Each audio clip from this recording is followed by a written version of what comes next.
मुग्धा और उसकी सास के बीच पूरा समय सास के किसी न किसी काम को लेकर मतभेद चलते ही रहते हैं। बहू, ओ बहू, जरा चाय बना दे। मुग्धा चाय लेकर आती है। ये लीजिए, और कुछ चाहिए? अरे नहीं, बस चाय पीने का मन था। जाओ, तुम दूसरा काम करो। चाय पीने के थोड़ी देर बाद सास दोबारा मुग्धा को आवाज लगाती है। अरे बहू रे, आओ बहू, जरा हलवा तो बना दे, मीठा खाने को मन हो रहा है। इसी तरह मुग्धा की सास पूरा समय कोई ना कोई काम बताकर उसे रसोई से बाहर तक निकलने नहीं देती। कभी चाय, कभी हलवा, कभी पानी तो कभी दूध, हर समय खाने को चाहिए और उसके लिए अपने हाथ पैर बिल्कुल नहीं हिलाने। परेशान किया हुआ है इन्होंने। सास की जबरदस्ती परेशान करने की आदतों से दुखी मुग्धा एक शाम सचिन के साथ अपने कमरे में बैठी हुई बात कर रही होती है। सुनो जी, मम्मी जी की ये जानबूझकर मुझे परेशान करने की फरमाइशों से मैं बहुत फ्रस्ट्रेट हो चुकी हूँ। पूरे दिन में एक सेकंड का आराम नहीं मिलता। रसोई से बाहर कदम रखती नहीं कि बहू ये बना दे, बहुरी वो बना दे। अरे इनकी फरमाइशें चलती ही रहती है। अरे मुग्धा, माँ खाने की शौकीन है, पर उम्र हो चली है, खुद खाना नहीं बना सकती, इसलिए तुमसे बोलती है। अरे तो शौक भी उम्र देख कर रखने चाहिए ना। समझ में नहीं आता, हर समय फेविकॉल का जोड़ लगाए सोफे से चिपकी बैठी रहती है। इतना सब डाइजेस्ट कैसे हो जाता है उन्हें? अरे तुम मेरी माँ से इतनी नफरत कैसे कर सकती हो? मैं उनसे नफरत नहीं करती जी, बस परेशान हूँ। जहां मुग्धा अपने पति से ये सब बोल रही होती है, वहीं उसकी सास भी कमरे के बाहर दरवाजे से कान लगाए सारी बातें सुन रही होती है और अगली दोपहर रसोई में मुग्धा के पास जाती है। बहू, आज ना मेरा कुछ मसालेदार खाने का मन है।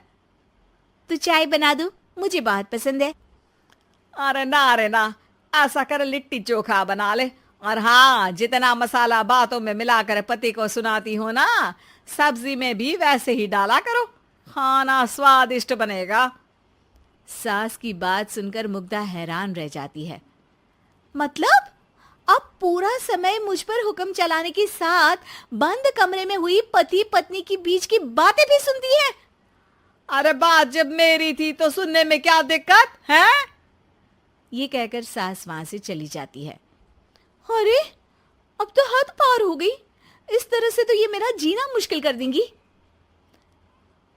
मुग्धा सास की हरकतों से परेशान उसका हल सोचने लगती है और इसी तरह कुछ दिन बीत जाते हैं, जिसमें सास का जन्मदिन आता है।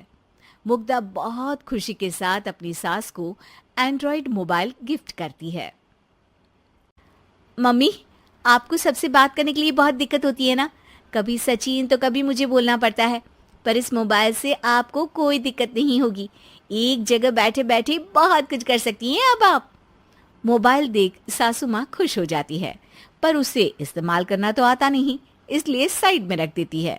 जिसे देख मुग्धा घर का सारा काम छोड़ मोबाइल सेट कर सास को इस्तेमाल करना सिखाने लगती है, जिसके बाद अब सास पूरा समय मोबाइल में ही लगी रहती है। हाय, जब से मम्मी को मोबाइल मिला है मेरी लाइफ में कितनी शांति आई है।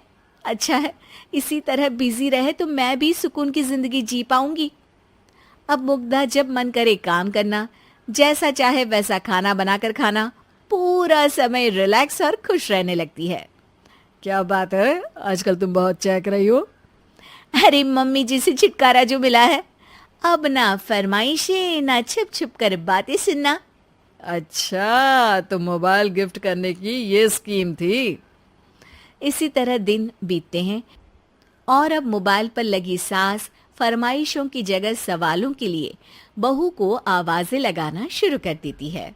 अरे बहू सुन तो, देख जरा किसी का फोन क्यों नहीं मिल रहा? रिचार्ज खत्म हो गया है, पर अभी 4 दिन पहले ही तो मैंने किया था। इतनी जल्दी कैसे खत्म हो गया?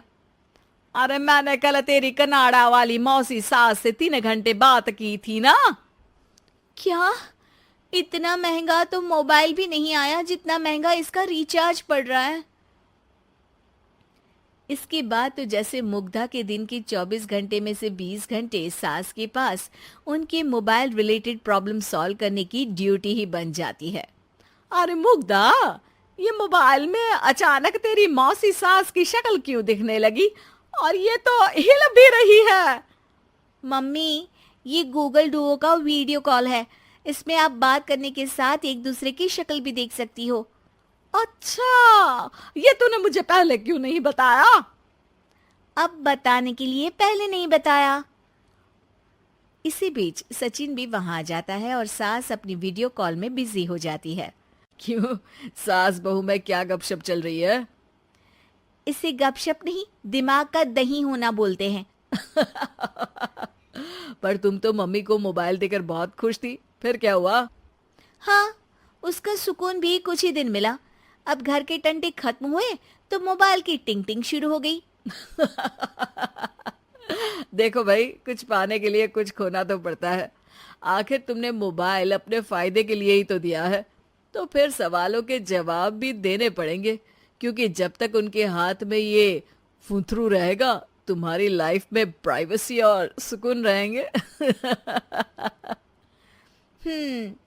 कहने का मतलब है अगर इससे प्यार बढ़े तो दाग अच्छे हैं। अरे मुझे पहले दिन से ही पता है मोबाइल किस मकसद से दिया गया है। भूलो मत, इससे पहले मैं बातें ही सुनती थी। सास की ये बात सुनकर मुग्धा शॉक में और सचिन हंसता रह जाता है।